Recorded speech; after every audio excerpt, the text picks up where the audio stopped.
You're on. You got Stubbs. Turn your mic on. Hello. Sorry about that. Welcome to Midweek Gaming. The screen. I pressed my earbud, and the screen has stalled. Literally, the screen has for me. Yeah, it's stuck on number 19 currently. That old excuse. It is. So welcome to Midweek Gaming 54. We're back once again. This week we've got a guest on. We've got a Lord on. Lord CNET, Lord C Unit. He's a writer for lordsofgaming.net. How you doing? I'm doing great. I've interacted with quite a few of you on Twitter. Me and Stubbs have been talking about coming on the show since I think like November. We had an interesting conversation after one of those Twitter trolls sent me a message, and Stubbs messaged me, said don't listen to those people, which I never really do. So this has been a work in progress since November. So I've played. What you're saying is, right after Stubbs spoke to you, he took a hiatus for a month and a half. I did actually, yeah. Yeah. It's actually kind of funny. I've met and played Xbox with Paul a couple times. We played Age of Empires 4, I think a month and a half ago with Mav and Jasper, and interacted a couple times on Twitter with Animated Evil, and the other two I think I'm meeting for the first time, so it's going to be a good time. Good to hear. It should be a good conversation. I'll just do a roll call because I've been concerned recently that we take 20 minutes to get into the topics. Yeah. So I'm going to do it a bit quicker tonight. How are you doing, VJ? I'm good, thank you. Yep, thanks very much for having me back on again. Looking forward to the show. Yeah, it should be good tonight. Wait. RemovableSanity, how are we doing tonight? A bit poorly. A little bit poorly, yeah, but there we go. We're going to get on with it and enjoy the topics. Good to hear. Animated Evil, are you well? Hello. Other than being very, very, very tired, I've been awake for like 24 hours, so it's all good. We're happy. We're in a good place. Thank you for having me. Let's go. Good to hear. Right. Cerebral Paul, how you doing? Oh, I'm doing good. Just been gaming and hanging out and having fun. So that's good to hear. That is right. I'm not used to this going straight into the topics. We're actually 3 minutes in, and we're going to go into the topics. Wow. Now, I'm just going to do a little bit of quotes from the article. This is regarding Sega Sammy selling its arcade business.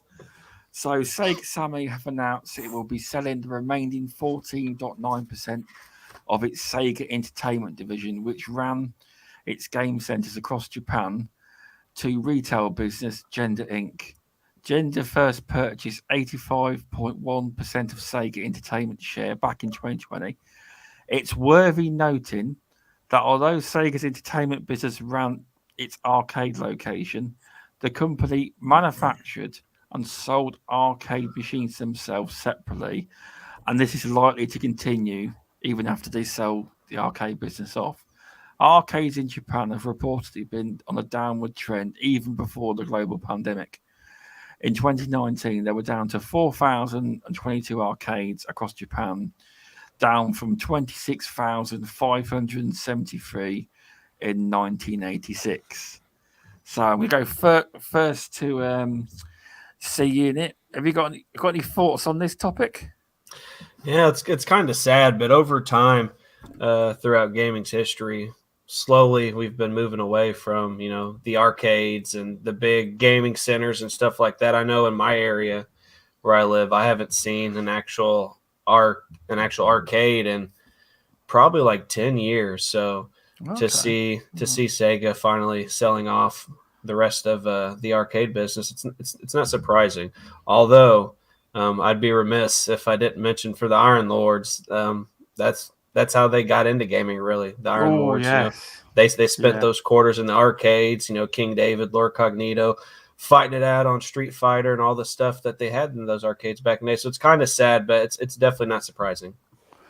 Yeah, no, it's I've had Lord Cognito on my StubzCast show, and he told me all about the battles he used to have in the arcades. It's some fun times he had. He did. So yeah, you got any more thoughts on it, or was it?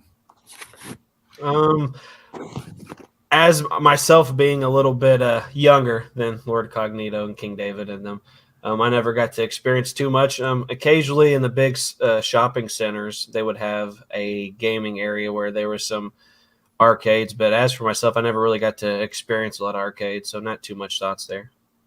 Okay, fair enough. Fair enough.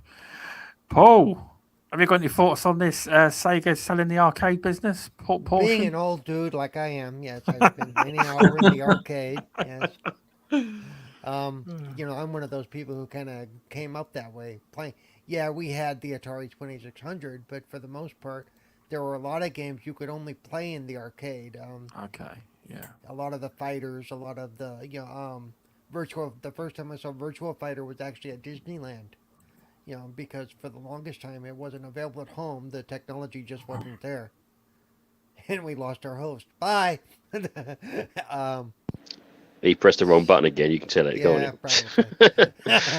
Probably. But my take is, like, they're gonna probably keep producing arcade machines and arcade ROMs and all that. All they've done is they've finished selling out their brick and mortar because the business is changing. Brick and mortar is not what it used to be because you can get all those games at home.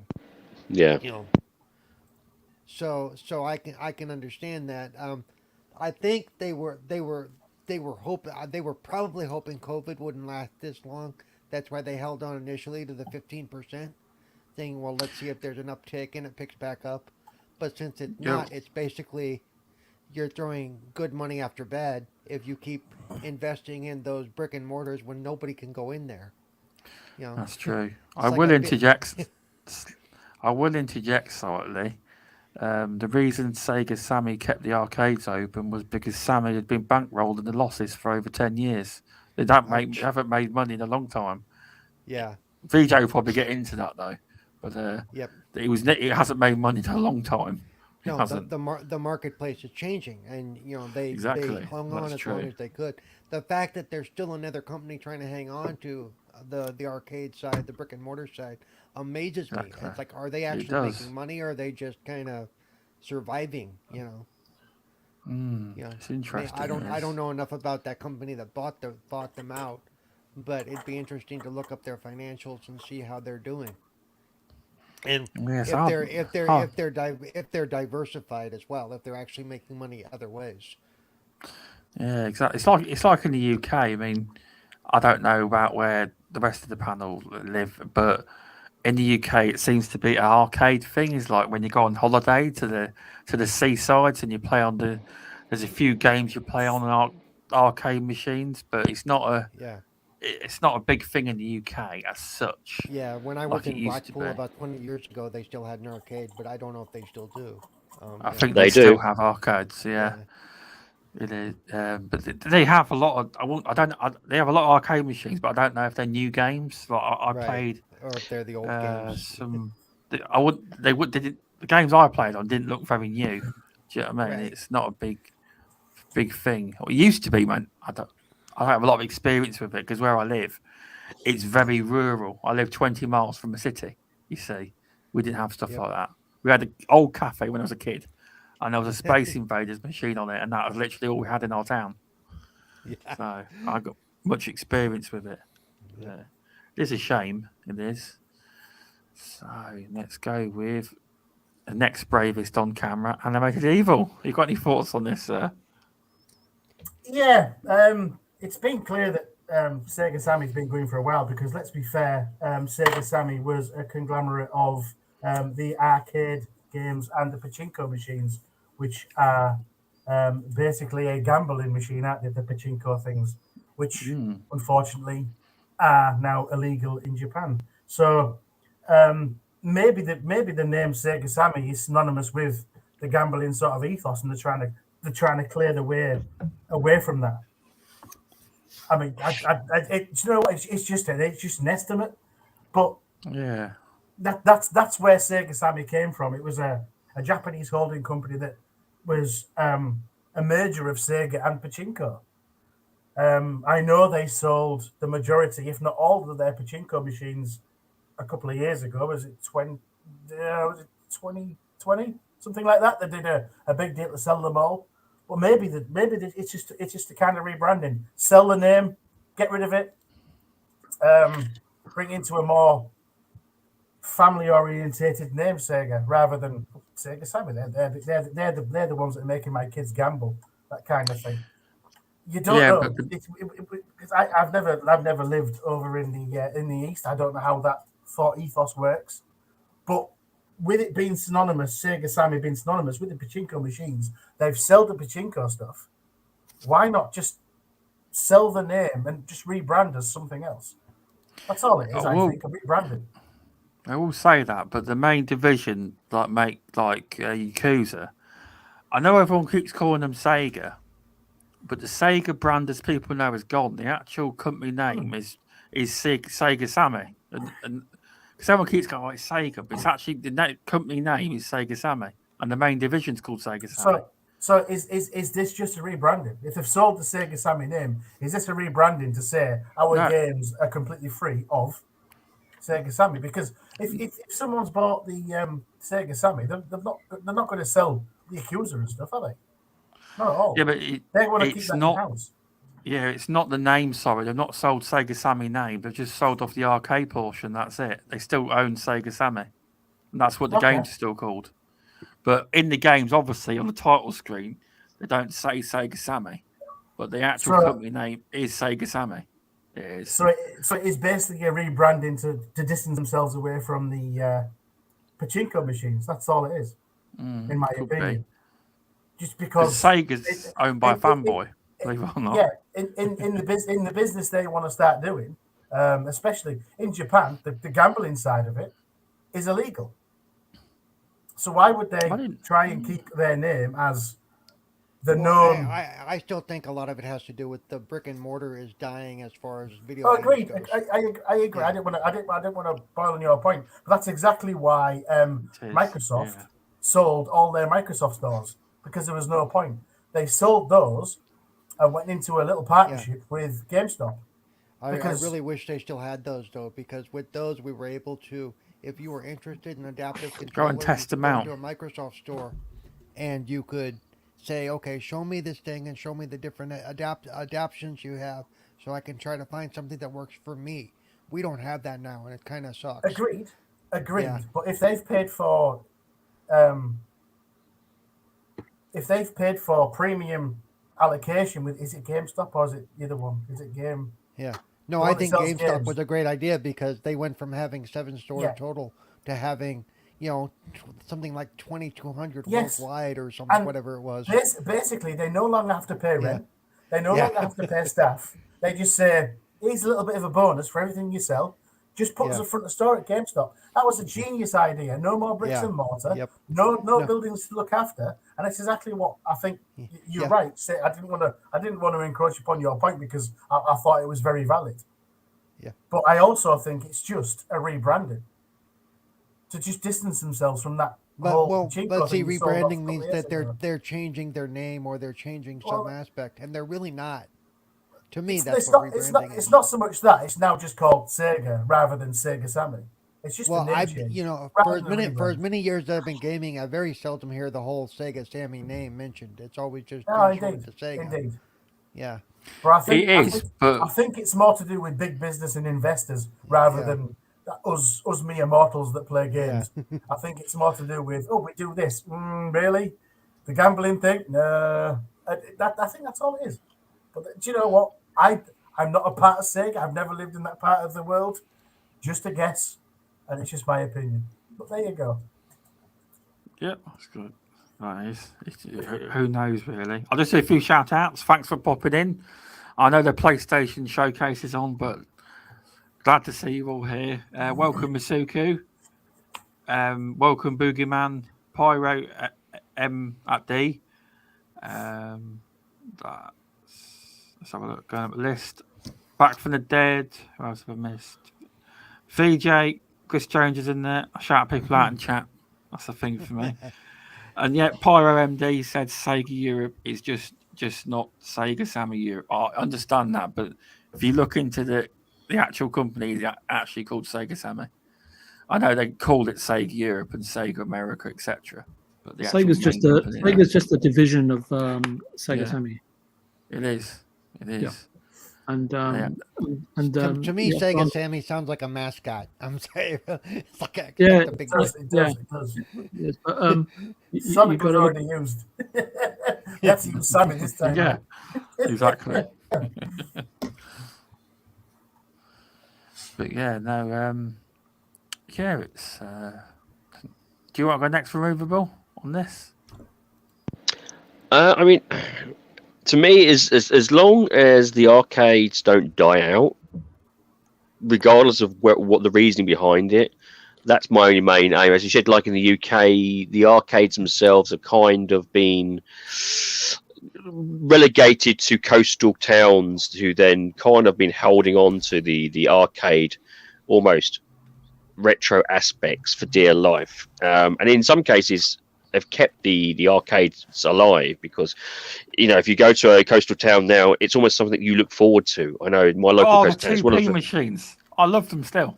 I love. Yeah, 2P it's one of the things that I dive into. It's if there's an arcade machine there, I dive into it. I still actually enjoy it. Yes, it's probably not ideal for everywhere, but knowing that's one that's, I don't know, knowing a local one or a one that's close to you, say an hour's drive or 2 hours drive, is there and is still being keeping alive.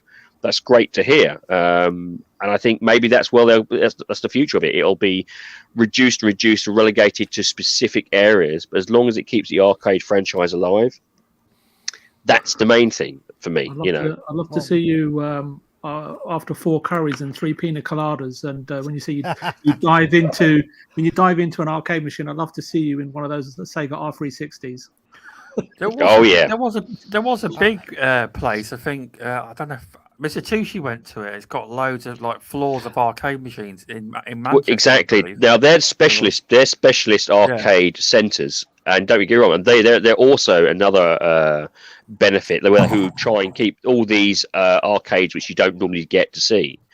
So yeah, I mean, maybe that's what's going to happen. It will be just reduced and relegated to specialised arcade areas. But as long as they're not removed entirely, and we still get to play the arcades, then I'm happy. A lot of Thanks for that comment, Pyro. I've actually still got the band from that day out. It was awesome. It was 3 floors of arcade machines. Nice. It was very, very good. So it was the arcade club in Bury. There's one in Leeds. I think we're going to in September. So yeah, I re-glued the band after I took it off my wrist. Still got it, and it lives on Claptrap up there. Look. Nice. Yeah. It did look good. It did. Oh, it was really good fun. Welcome to Muppet. Thanks for stopping in. VJ next. Yes, VJ. Have you got any points on Insights? Sega Sammy deal? Selling the business off. Sorry. Yeah, I would. I wasn't quite sure. I had to step away, so I wasn't quite sure what Paul and Animated was talking about. So just to clarify, Sega Sammy is the public corporation's holding name, right? And then what you've got Sega, which was acquired, right, by Satomi-san for personal reasons, right? And then what you've got the arcades, which house all of Sega's coin-op machines, right? And then you have the Pachishiro slot machines, which are housed in different venues, right? Because as Animated was saying, they're gambling machines. But the reason why they're partly personal reasons, but for business reasons, and what people don't are fully aware of is that a lot of the Pachishiro slot machines, the gambling machines, which is the main focus of the Satomi-san's business, because it's very difficult to get a Pachishiro slot license in Japan. And so what they do is that they license IPs from video games companies, as well as the ones that they own, like Virtua Fighter and House of the Dead and all that.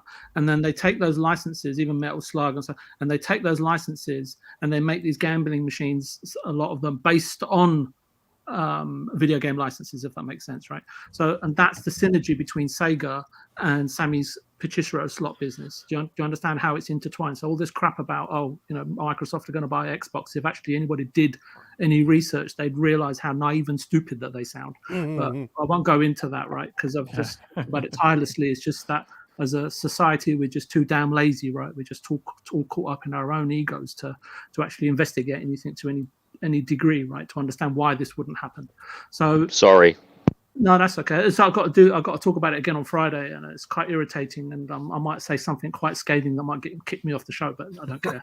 But I just to sort of like stay on point in terms of the topic.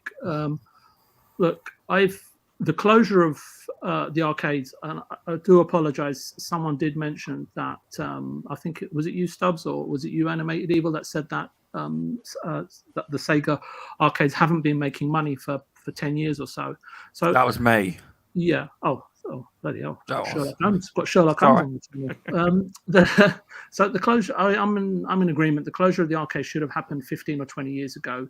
It's only through the generosity and the grace of someone like Satomi-san, right, that they've remained open at all. And for me, and I think it might have been our guest, Chris, that mentioned something that triggered something in my thoughts, or I may have discussed this with you, Stubbs, previously, is that for me, it's like, imagine Sony Pictures or Disney owning a chain of 150 AMC, that's what they're called over here, or Odeon cinemas over in the UK, and deciding that they really can't be asked to service and operate that much real estate, 200 location or 2,000, whatever the number is, forgive me, I don't recall, in a very difficult and unpredictable make money industry that's dependent on the release of tentpole content, and which, let's be honest, I think Paul put it quite aptly, right? More and more people prefer to enjoy not just video games, but perhaps movies and music in the comfort of their own home, right? Especially with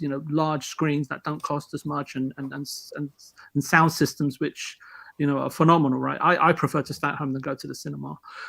It's just that I can make better popcorn at home than that drizzle that they sell over at AMC. Anyway, so you've got these new owners, right? That I forgot the name of the company that have bought the remainder of the Sega business, right? So that's whether they're lease or freehold locations, right? Prime real estate, right? And they've bought the assets, which are the existing arcade cabinets within those, which aren't just Sega cabinets, right? They're cabinets from all sorts of manufacturers that make content, right? New and historic content. So I was a little bit surprised that the new company, if anybody knows the name, please call it out for the benefit of the audience in the chat, that they haven't retained the Sega brand, and perhaps like this final 15% stake, and no doubt a large expensive license fee they were probably paying Sega for the branding, was inevitable that after perhaps, has it been a year or a year and a half or 2 years? So while they've had their feet sort of under the table and understood the business better and decided what their forward planning is, that they've said, look, we'll just buy it out and you can keep the Sega name. We no longer need it because now we're going to go in and rebrand it to what we want it to be called and build the goodwill in that. They don't see the value in paying Sega a license fee, right? For the branding in itself, right? Because it's not owned by them.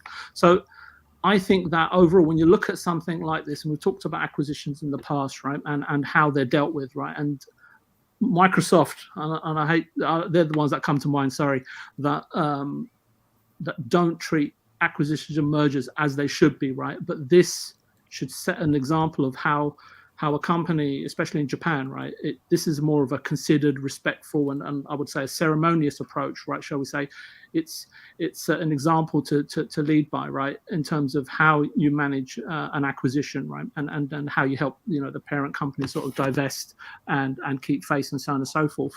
And I know that, was it last week, that was a certain show that sort of took this upon themselves to sort of conclude that Sega's up for sale, right, and that Microsoft will purchase them. And you see a lot of this sort of, I don't know, ignorant supposition and not really based in any sort of reality or based in or formed in any sort of fact.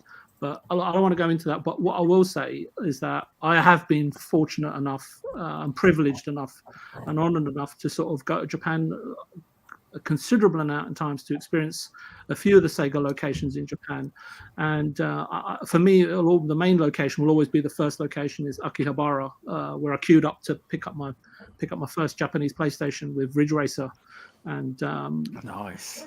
And and it was a different proposition in the 90s. And you know, I used to work at I used to actually work at Tesco's, and in the canteen, what did they have? They had Double Dragon, and I think they had Double Dragon 2. I think they had Rolling Thunder, and I think that they at one point had Bad Dudes versus Dragon Ninja, but I think the left joystick was knackered.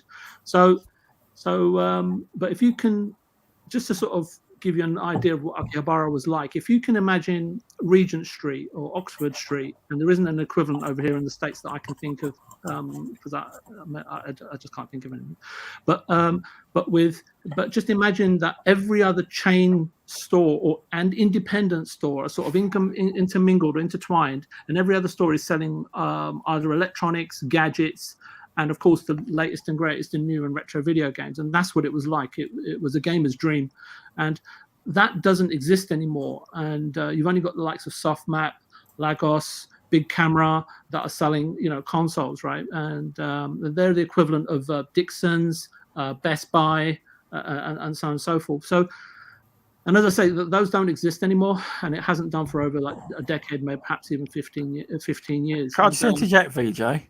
Yeah. How long have you been gone for the UK? Because Dixon's is gone. Oh, is it? Oh, well, that should tell you. I've been gone for a while. I actually haven't lived in the UK from 2010. I think I've spent probably about 18 months in the UK. I've been all over the place, but I can't tell you according to my non-disclosure with the MI5. Anyway, we won't go into that. But it was. I do think it's witness protection. I really do. Yeah, probably. That's why he doesn't own a phone. Yeah, protecting the witnesses from me, I think. So, yeah, I think someone already said this, and I'm kind of repeating what someone's already said. It was always a matter of time that Sega moved away from operating arcades. Stubbs, you mentioned, right, they will remain in industry, but no doubt as designers and manufacturers and distributors of coin-op software and cabinets, not moving away from that business. They'll still do that, right? And but I'll tell you one thing, just thinking about that knackered joystick on Bad Dudes versus Dragon Ninja, I do miss pressing rapidly, right, on those Sanwa buttons. And I don't know if you guys know what Sanwa buttons are, but they're sort of like the highest grade, highest quality arcade buttons you can buy, and they're specifically made in Japan. And I think all arcade cabinets use them now across the world. And I know we have like arcade sticks that sort of incorporate Sanwa buttons, but it's just not quite the same as a cabinet being played somewhere in Japan, or as Chris was saying, or as Paul was saying, you know, on a coin op, right, in your local shop or your local chippy. So anyway, that's all from me. No, some good thoughts there, VJ, on that subject. It's a good subject, but I'm glad nobody started fantasizing over Microsoft acquiring them. We all know they're never going to be bought by Microsoft or Sony. It's all going to be bought by Nintendo. Yeah, and I was just waiting for someone to say something. I could pounce, but I couldn't because no one said anything. So I'll keep my pouncing to myself. No, and my panting. You should know nobody on this panel would dare say anything like that, because you and I would both pounce on them. It would be. Well, thanks for having my back, Paul. Yeah. Yeah. Well, I am disappointed you haven't got your Xbox Series X baseball cap on. I'm very disappointed. Yes, you're right. That's Dying Light, though. Come on, he's got the Dying Light. There you go. Come on. Yeah. Hang on. Yeah. He's showing off the silver mane tonight. That's what he's doing. He's going to get it. He's going to get it. He's showing off the silver mane. Yeah. That's his ambassadorship lost. I just want to ask, is that true? It's like the old lion in the pride with that mane going on. I tell you, it really is. Did Dixon's really go out of business in 2002? Well, I'm being told that something like that. Yeah, it's been a long time. But I think, if I remember correctly, didn't they have some sort of legal issue? So there it is. What's the current equivalent then in England? PC Curry, PC Curry's, yeah. See, look, see that Curry is bringing up Curry again. Do you know what, VJ? You probably remember as PC World and Curry's been two separate entities. Not anymore. Same company. Yep. Yeah. No, yeah, I know about that. Is it Curry's own PC World or the other way around? Yeah. They're one company. Look, there's one other store I want to ask you. Tell me that Dorothy Perkins Top Do you Man know what? and Mr. Do you know what? Pyrites is still around. I'm going to impress you. I remember as a teenager going into a store called Tandy for all my digital stuff. You must remember Tandy, right? I don't. You're all old enough. Oh my, I just used to remember Dorothy Perkins with all that sort of. They were the hottest store, storefront that I'd sort of drool over until Victoria's Secrets came about. Or have they gone? I think Stubbs, you're a generation of Snickers. We're a generation of Marathon. And if anyone knows about that, you know what I'm talking about. I don't. Hey, Indie Gamer remembers Tandy. Just popped in chat. Welcome, Indie Gamer. Yeah, absolutely. Used to go in there, look at all the tech. Jeez, it was awesome when I was a teenager.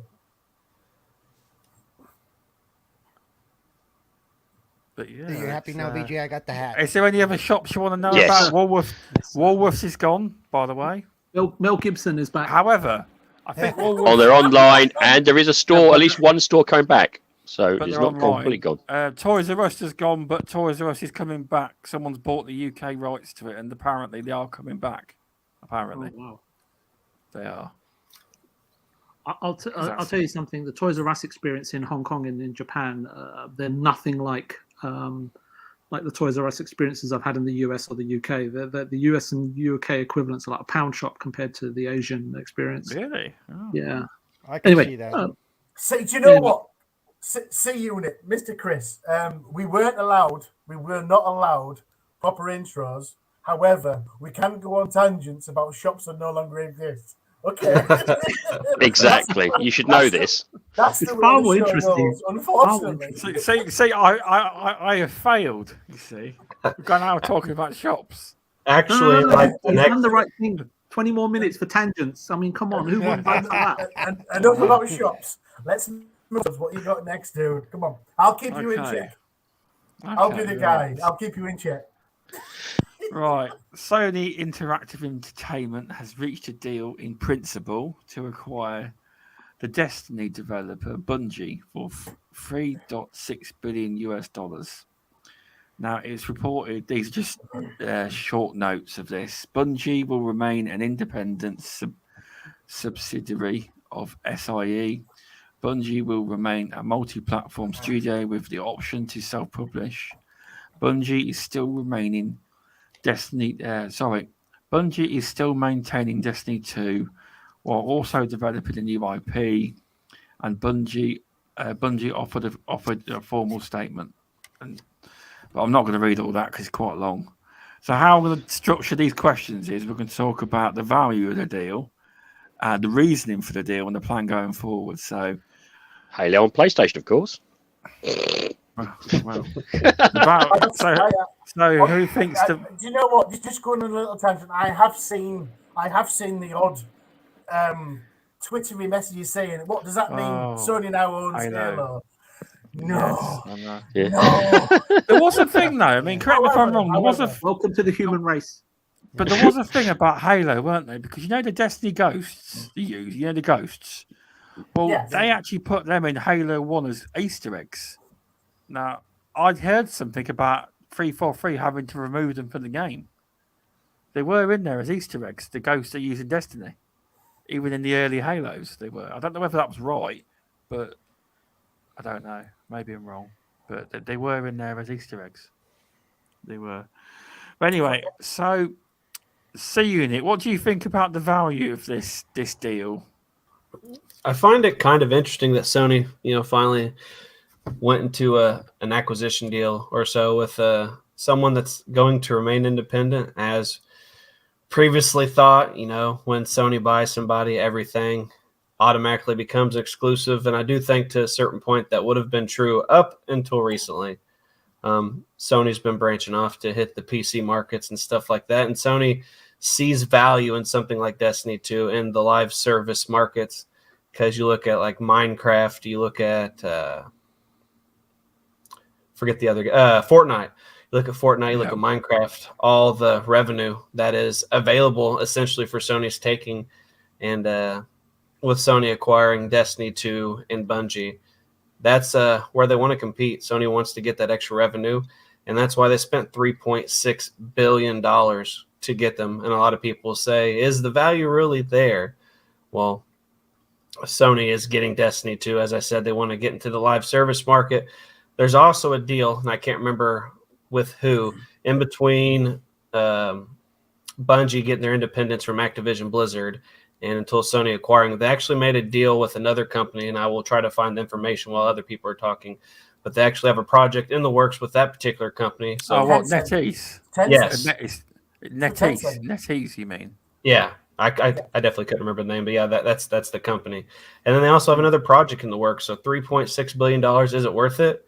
I believe it's worth it for the future of Bungie and Sony's partnership. And also, you look at the top 10 most played PS5 games, and Destiny 2 is number 6. So the value is definitely there. Yeah. Made some very good points there. You can jump in now. Quickly piggyback on the back of that. I think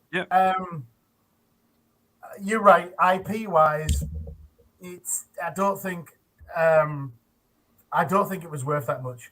It's a good deal for Sony, it really is. But I don't think they're looking at Destiny 2 as a prize at all.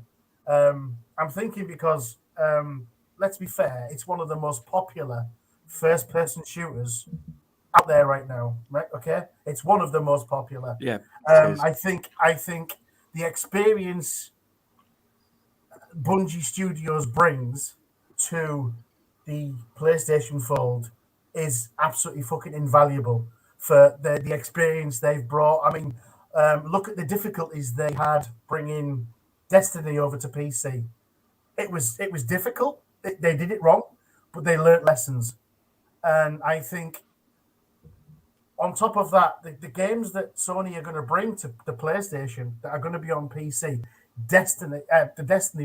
obviously Bungie, are going to be invaluable. Looking at first-person shooters where everybody believes, whether it's true or right or wrong, that it's the home of the FPS, right? Xbox. Yep. Whether Bungie can bring in a new FPS to compete, invaluable. It really is. Don't think it was worth that much money short term, like you said. I think it was overpriced for what they've got. They've got Destiny. They've got something in the works for Tencent, and they've got another game. But IP wise, not enough. But I think in the future, like you said, I have to agree, C-Unit, that it's going to bring so much to the PlayStation developers that don't know what they're doing with first-person shooters and online multiplayer. It's worth it future-wise. I agree. May I go now? Can I please? You may go. You go, can, Paul. Paul. Hey, so here's the deal. If they hadn't got Destiny, they were dependent on everybody else for their first-person shooters, and a heck of a lot of their player base continually put revenue into the system. So by buying Destiny, they have a revenue source for the foreseeable future, and leaving it on other consoles is good because they are going to get a piece of that revenue source.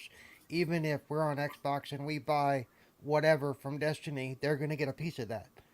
So without doing that, they were at everybody's mercy, and they knew that. Their whole thing was being held up by Microsoft may pull Call of Duty. They were at risk of all the big multiplayer games being pulled out from under them at some point. So this is a good move on their part. Is it worth $3 billion right now? Probably not. But like you said, they get the experience as well. But I think it was a very smart move on their part. And ignore the people on the Twitter going, they had to do this in response to what Microsoft did. Dude, this has been in the works for at least 6 months, probably longer. It's not like they woke up 2 weeks ago and said, oh shit, we got to do something. Ignore that crap. And no, Halo is not going to go to PlayStation. Okay, that's never going to happen. I'll be honest. If they were to allow the free to play, I guarantee Microsoft would love it too. But I don't think PlayStation Yeah. would want it. Now, one thing it does do is in a way it makes Sony look like the good guys. Well, we're not going to pull, Destiny from you guys, so why can't you cut us a break and let us keep Call of Duty or whatever? Not saying that's how it's going to go down or how that'll happen, but instead of going, that's ours now, because they don't want to get into a pissing match with Microsoft over exclusives right now. They are in a place to do it. They really aren't, So yeah, that's my take. All this crap you're seeing online is bullshit. If you really think about it, it's more about the developers, the teams, and yes, having Destiny there for that continued revenue source coming in. Because they also announced that they've pre-sold over a million people have bought into the newest expansion coming out next month. That's a good number, that is. Yeah. And everybody wants to say, well, Destiny doesn't do that well. Destiny's dead. Destiny does enough. I mean, is it Call of Duty? No, but it's a different style game. I hate it when people compare a first-person shooter like Call of Duty to something like, Destiny. Cause I think Destiny does better on consistent players over the course of the years. Because let's be honest, you've had 2 Destinies. You've had 153,000 Call of Duties in that time. Exaggeration, I know, but it feels like we've had that many. And there's still 900,000 players every day on Destiny 2. Every day. Yep. I looked at that. I think it might have been 880,000. I forget. I did look it up. I did a little bit of research on that. Yeah. But Paul makes a serious point there. It's consistent. It's consistent users, isn't it? Yeah. And they've been rolling out content almost every quarter. They roll out something new season, new story, new things to do. So I mean, I went back and played a little bit with a friend a little while back, and it is a totally different game than it was at launch. To go back into it's a little difficult because you get overwhelmed. It's like your map gets sprayed with markers. You have all this crap you can do, and you're like, where the hell do I start? Yes, it is. Yeah, it is. So it's a big game now. It really is. It is. This game. I used to play Destiny 1 heavily when I used to play on PlayStation 4. And it's the reason I won't go and play Destiny 2. I tried it at the start, but I'm worried I'll get addicted to it because you spend hours, so I don't play it. Yeah. I can't do a raid. I've got kids. I've got to go work. 6 hours, 8 hours. Some of these raids take to learn. I can't do that nowadays. I can't. I did Vault of Glass once. Ridiculous. The raids are so a little ridiculous. It's a great game, but I just can't do these raids. It's too hard.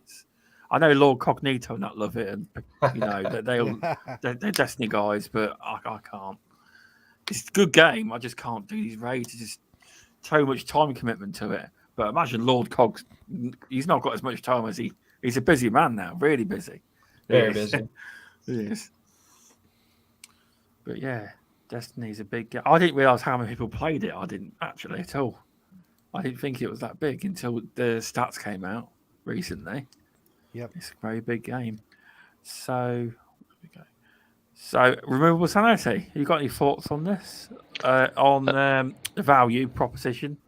I think I can't really say much apart from what everyone else has said. I think the only thing I would probably dispute is to say that Sony's is kind of come out with this little bit of a goodwill. I think that hinders Bungie's input into that. I think, to be honest with you, it is more Bungie's request at wanting to be a self-publisher rather than Sony saying, well, actually, we'll keep it multiplayer. I think there was a much more equal conversation when that deal was being set down, rather than Sony says, look, we'll buy it for you and then you can do whatever you want. I think it was a little bit of a Bungie's like, we know what we're worth, we know what we would like to do. Are you willing to do it? Bungie was like, we know what we're worth, and we want to ask you to pay twice as much. Trust me, it'll pay off in the long run. Well, that again. That kind of says something, doesn't it? It's like, yeah. Exactly. And this is the thing: is like to say that Sony's like, oh, we've bought it, for goodwill as well. It's like, yeah, I think Bungie's probably was holding a lot of the cards. No, but and then there's like, I think it was because they, like I said, they feel the need that they needed to secure at least one of their legs of support. They needed to make sure they were always going to have this IP. Yeah, but I think, to be honest with you, it was more of a case. I think it's more Bungie led rather than Sony. And again, I could probably be most likely wrong. I wasn't in that meeting. But either I wasn't. No, trust me. You were. But in terms of value, that's subjective because we don't know the projections. We can see what the value is now. We can see the value increasing and the consistent players. Again, I think I'll stick with the fact that they paid for the experience, the talent behind it that will help develop Sony in the areas they wish to go and secure them in their one, at least one of the major top 10 elements that have, was it? I think it's VJ was saying is at least this Destiny is at least one of their top 10 earners, and keeping this now for them, it kind of makes them a little bit of a keeps them independent where they were more reliant on other factors. But I think VJ will be able to go into that. The talent aspect is just an intrinsic value. I don't think it's important, but that's not the most important thing. But just before, sorry, Removal, did you finish? Or? Yep. Oh, good. Just before I say anything, I just wanted to give Luke Steele a big thanks for sharing all his knowledge. I did have a quick chat with him, and if you don't know who Luke Steele is, he's specialised in M&As, and I guess that means he's the opposite of a divorce lawyer. So, and he's been involved in M&As even larger than Bungie. So I had some mad thoughts in my head in terms of how I would structure the deal, but I haven't done anything in M&As for such a long time. But speaking to him, I realised that the principles haven't changed much. So, and this deal shouldn't really surprise anyone. It's really typical Sony, and we've talked about this on this show, and I've talked about this last year, that back in 2017, Sony knew that 10 games, perhaps, I don't know if Destiny was out by then, but 10 games were contributing to 50% of PlayStation's revenue / profit. I can't remember which one, but take either one, it's a significant number.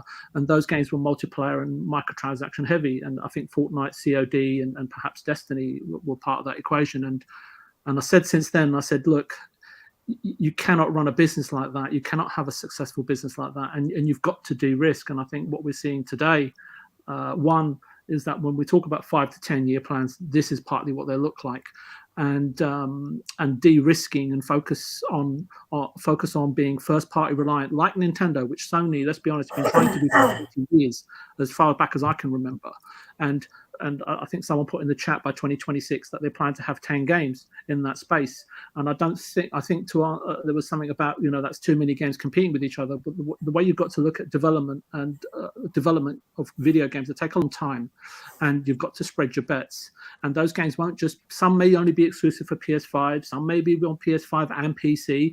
And let's be honest, out of those 10, how many will really be successful? Perhaps a third. Some might not stick, will they? You've got to spread your bets, and I think that's a sensible way of looking at it, and that's why you've also got very diverse companies working on that sort of content. You've got Haven up in Canada, right? And then you've got Deviation Games, you've got London Studios and other things, Guerrilla Games perhaps, and so there's very different cultures and civilizations kind of working on different types of games, which I think is really good. And I think Destiny also, I don't play Destiny, so someone can correct me, feel free to do so. I think it kind of stands out as a game on its own, right? In terms of what it offers. So for me, also, I've been seeing people thinking, oh, this is a response to Microsoft. I don't think so. I think this is a response that's been in the making, and I'll go into why I think that in the making for at least a year, right? Because these kind of deals, the sort of initial discussion opens up, and you can imagine all the sort of bigwigs having a chat, and that can take up to 3 to 6 months even to get on a board's agenda. They'll have a discussion, but once the principles of the deal are concrete, or terms of agreement or heads of agreement or whatever, or the principalities of the agreement are done.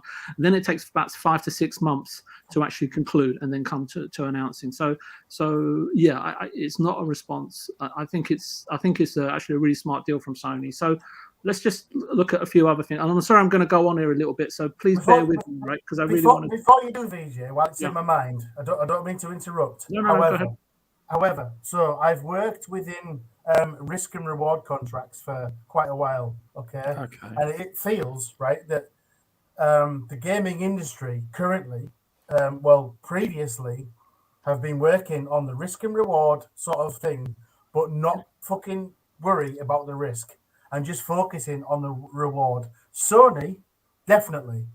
Microsoft have been on the edge, but they're going to say, we're being rewarded, why risk it? We're being rewarded, why risk it? And right now, they're thinking, there's all these big players coming in from nowhere, Tencent, your Embracer, those kind of thing. They've got to evaluate the risk. And the risk has become, the risk of, contractually wise, the risk has become greater than the reward. So they've got to start taking risks to see the bigger reward. Yeah, they've been riding on the reward for far too long. Does that make sense? I think so. So I think I've kind of, I don't want to say I have, but I don't know if I've entirely grasped what you said, but I think that what I'm about to say, and then just interrupt me again if I'm. I'm sure you're going to exactly succinctly say exactly what I was trying to convey. You really I'll do my best, and just interrupt me in case I am or I'm not getting it right. Please feel free to do so. So let's just get a few things right. In all my time looking at working with Sony and looking at how they operate and being involved in deals with them, and I've said this so many times since I first started being on this podcast, that Sony and most Japanese companies are very conservative, and if a deal is not to their liking, they'll just get up and walk away. It's just the nature of how the Japanese do business. And for me, the $3.6 billion deal, in my opinion, may very well sort of reveal itself to be a very shrewd deal, perhaps even just as shrewd as the Insomniac deal. See, valuation can be determined in numerous ways. A small factory making 500 grand a year would have a PE ratio of something between 8 to 12, right? Price based on earnings, basically, right? And that would create a purchase value of around 5 million. The PE ratio in gaming, right, is somewhere between 12 and 25. Right. So if, as Luke mentioned, Bungie were making something like $200 or $300 million in microtransactions, and I think they've got an overhead of about, I think they had a maximum turnover of about 500, and I think their overheads are about 150 million. So you can quickly see the makeup of the 3.6 billion number, right? And other factors come into it as well. Other companies within the same industry, not just video gaming, for example, Microsoft, right? They've with is it Bethesda, ZeniMax, sorry, and with Activision, they're also setting a precedent in terms of value and gaming companies, right? That especially gaming companies that own their own IP, right? And then I look at like just a few other transactions just recently, like was Codemasters really worth 1.2 billion that was paid for them? Was Leia really worth 1.2 billion? A deal Sony pulled out of. Was Sumo Group, right, which is just pretty much work for hire, right, worth 1.3 billion, right, with no real IP, right? So it's really important not just to sort of read a number on face value that you do on press releases or people that write within the media, right? It's never that pure, and it's never that simple, right? And it's never been more true, I think, when you see a number such as the 3.6 billion. I think they're really shrewd operators. When you purchase a private company, especially with a tight management that are like Bungie, which are not money men, they're money savvy, but they're more, their ambitions lie elsewhere, and they're already multimillionaires, right? And it's very key when you buy a private company in any sector to tie in key management up to between 5 to 10 year contracts. That's just how it works, right? So what I think Sony would have done, and they typically do, and other companies do as well in many other sectors, that these payments for these deals are paid for either in shares or cash, determined by the buyer, and it's a commonality right now, right? And that will be based on whether Sony have a lot of cash on hand at the anniversary of when the payments are due, or based on what their share price is. If it's extremely high at the time, they'll offer it to pay it in shares, right? Because at the end of the day, even though 3.6 billion is still a very low percentile, right, in terms of the ratio of Bungie's value to Sony, right, as a corporation. And as I said, this is quite normal, and also there will be milestones and guarantees in place, right? And Sony no doubt, in my opinion, if I was doing the deal with them, I'd say, look, here's a lump sum up front, and the rest will be in installments. HP, if you like, HP payments, if you like. I don't know if it's a bit of a crude way of putting it. But why would you do that, right? Because the makeup and the ambition, and I think the corporate structure and motivation of Bungie management is very different from that of the Bethesda. I'm not talking about Todd Howard. I'm talking about the owners, the VCs, and the shareholders, right, of Bethesda and over Activision, right? And you can't and shouldn't compare the deals with those two in that context, right? And I think that's really important in terms of why Sony have gone and done this deal. And this is very much for both companies about growth, and not as organic as some may like to say that Sony are organically growth, but this perhaps potentially now, given the stakes of the industry and where it is now compared to 10 or 15 years ago, it kind of is like the new organic growth benchmark, if you like to say, right? But I think that the potential upside for Sony and for Bungie is there versus the potential upside for someone like Bethesda or Activision, because I think they kind of almost really reached their peak. Because if you look back at their revenues over the incremental revenue growth of both of those other companies is quite small, right? And then obviously you've got in terms of the other big issue that that people are saying they can't believe that Sony are relinquishing so much control over to Bungie.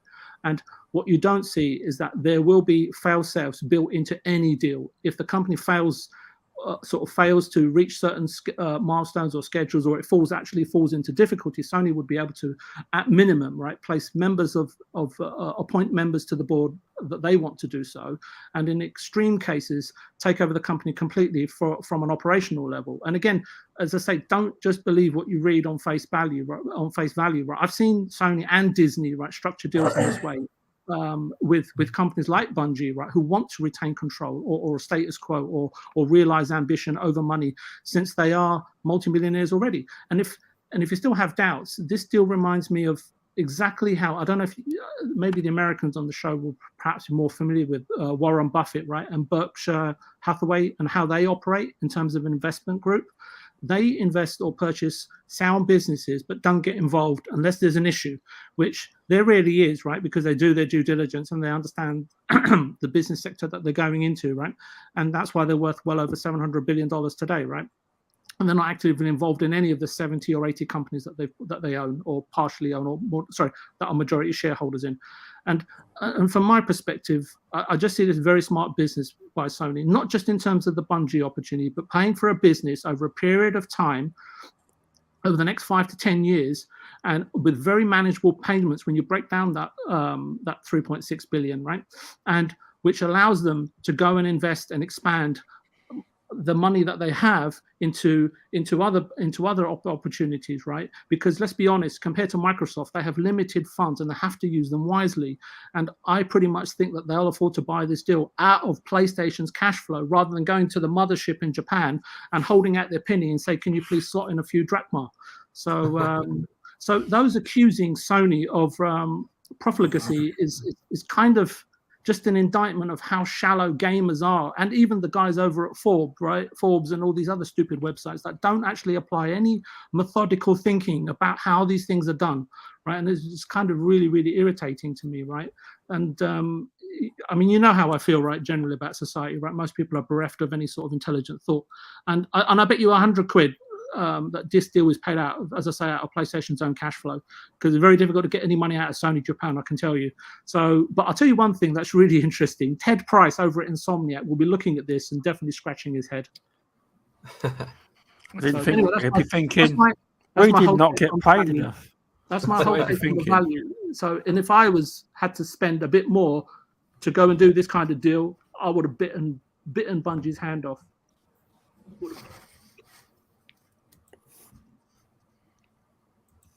Okay, I'll just sit here quietly then. Are you done? Are you good? All right, yeah. To put it into a little bit of perspective there, though, V, because you did go on a little bit. It's fine. It's all good. It made sense. But look at what Microsoft bought Mojang for, 2-point-something billion. Huh? To them as a company, it's now worth 40-something billion a year, or whatever it is. That's exactly what you said. Just in layman's terms, you have a look. You look at the risk, 2.4 billion. Yeah, the reward has been 40 billion. And that's exactly what these companies are looking at business-wise. Exactly. Not just Sony, Microsoft, but Tencent, Embracer, and everybody, Amazon, Google, they're all looking at this thing. And I think that's what VJ said exactly there, just in a little bit more layman's terms for myself to understand. Because I'm not as intelligent as that. What I preach every week, return on investment. Every week I preach it. That's what it is. And Paul, return on investment is something that you talk a lot about, right? Yeah. And you've got to speculate to accumulate, right? And I think that's exactly what Sony have done. And it's a really smart and shrewd deal. Of course. And they've done it out of their own. And you brought up a point that people forget is that if Bungie doesn't do well or is certain of that, Sony can step in, which is basically the same thing Microsoft probably going to do with Activision as soon as the day they seize control. I think Bobby Kotick's days are numbered, right? I mean, you guys know that, right? Can you really see they're going to step in there and go, okay, it's signed off. Now you're out of here. You're out of here. And do you know what? He is going out with a golden parachute. He really is. However, that's the best thing that can happen for that company. I'll tell you what. Imagine if this deal goes through, right? I don't want to jinx it or anything, right? So next year, right? Can you imagine the consumer popularity that Phil will garner, right, from a PR perspective once he boots out Bobby Kotick? Yeah, it's going to be everywhere. It's a PR dream in the making, right? In the waiting in the office. Do you know what? I can imagine Mikey Barra's face when he takes over. It's fine. That's fine. And I honestly think that the rank and file, the people who work for Bungie or for Activision Blizzard, as soon as the announcement was made, they felt the weight lifted off their shoulders. I said as much last week because they feel that there's light at the end of the tunnel, and it's not the number 5 train. It's But also, I wouldn't worry about the big funds that he's getting to be paid out from, because I can guarantee you those funds will probably be used in maybe upcoming lawsuits. No, I don't know. Just because he's being removed doesn't mean he still won't be sued. But let's on this note, we've got a guest in the house. Let's see what C Unit thinks about this kind of thing. Well, it's interesting that you actually mentioned that, because at the place where I work, I'm also a union rep. So I've dealt with sexual harassment cases and stuff like that, where I actually work at not nearly as, multi-million-dollar. Hopefully you weren't found guilty. That's fine. It was not me. I'm joking. I've dealt with interesting cases, both for males and females, because it happens to both people in the workplace, just not only females. It happens to everybody. And I will definitely be glad to see his ass get kicked out of there, because I see personally from the obviously being a union rep where I work at, how it affects people. It affects them at work. It affects them in their personal lives at home. I've seen people's lives be destroyed just from my small business perspective. And I work in an industry where we make they make your windows for your vehicles, cars, trucks, vans, everything. And even something as minuscule as the window business for vehicles, it can affect everybody in every different space of employment and work. So I will be glad and be cheering and rooting for him to be out the door. See, we have this thing at work, okay, because I'm one of the upper management, that it's called pantomime face. Okay, I don't know if you've ever heard of it. If I go into work in a mood and I'm pissed off with life and I'm horrible, my workforce is gonna reflect that, right? If I'm going into work as some of those guys, I'm not going to pin names, but some of those guys go in with, especially within what the court case is saying, going with that attitude, that's gonna infect the entire business. Okay, if I go into my room as a manager, no matter what I'm feeling, and I'm happy and hi guys, how's it going? It does reflect the mood in the room every morning. And that's what we call pantomime face. Even no matter how you're feeling, just bring the energy, the enlightenment, and just because guess what, the guys that you treat like that will work better. Oh yeah, and we call it pantomime face because no matter how you're feeling, be happy, be nice, no matter what. If someone's pissing you off, just say to them, do you know what? I'm not sure you're doing the correct procedure. Rather than saying, stop being a dick. There's a difference, isn't there? No, There's a I difference much in prefer that to tell people procedure. to stop being a dick. It's just Yeah, See, do you where know I what? used to There's a see- difference. There's a difference. See, Let's be where I let's be used to fair. work. A lot of people work in modern places. Where I used to work before where I am now. Back in 1938, right? Okay. Well, well, put it this way: the factory I You used to still got- work have you in was still got very that horse? old. Yeah, Have you no, still it got was that very horse and old. cart? Yeah, but it was very old school. You know nowadays bosses ain't allowed to shout at you and call you a twat and everything, are they? Yeah. Well, that's the kind of place I worked in. yeah. That kind of Yeah, old Stubbs school remembers back when he attitudes. got in trouble for asking for more gruel at breakfast. It was bad. Yeah. But that was it's still open now. It's a very old school place. I'm surprised it's still open now. It is. You're not allowed to do stuff like that now. You've got all policies and stuff, but it's still an old fashioned place. But so all this, they wouldn't even have a department for what you do, C Unit. They wouldn't even have a department. They wouldn't know what to do. They wouldn't. Outside at dawn with pistols. Yeah. But Yep. like I was saying, if those guys Yeah. that have been accused of doing these things didn't do the reason, I'm not going to name names and stuff like that, but the fact that they were accused of doing these things brought the workforce down. Yeah. It can. If- Yeah. Now it's been taken over by Microsoft with the positive vibes and we can do this and let's go, and it will pick the studio up and people will want to work there and people will perform at their best ability. Like C Unit says, it happens in the workforce, but you've got to be as a chief in charge, not fucking take it. Trust me, I think I don't know. It wouldn't happen. It wouldn't happen where I work. It really wouldn't because I think if you're coming, if you've had such a bad rep and you've had it so many years, you're going to be cynical. Yes. You're not going to listen to words, even if you're being bought out by a so-called better company. You're not going to listen to words. You're want to see action. So it's all very well saying, oh, the mood might not. If I go, it's just maybe me, the cynical person in me, be like, look, after all the hell that's been going through, I'll wait until I see some action from the new boss before. Yeah, but because let's face it, because you don't know, and it will be because you'll still be a downer. You'll think maybe we're just replacing one bad boss with another because they don't know until they've seen their bosses, until they've seen those there and then. Let's be fair, right? Bobby Kotick is going to be given the golden parachute. He's going to leave and millions and millions of dollars. He's going to get away with everything he's done and all that bullshit. Mikey Barra's going to take over, who was implanted into the company about fucking 3 years ago. Let's be fair.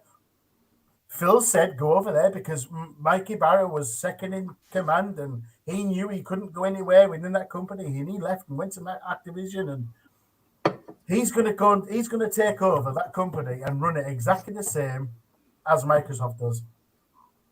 I'm telling you. I think it's too soon to say that.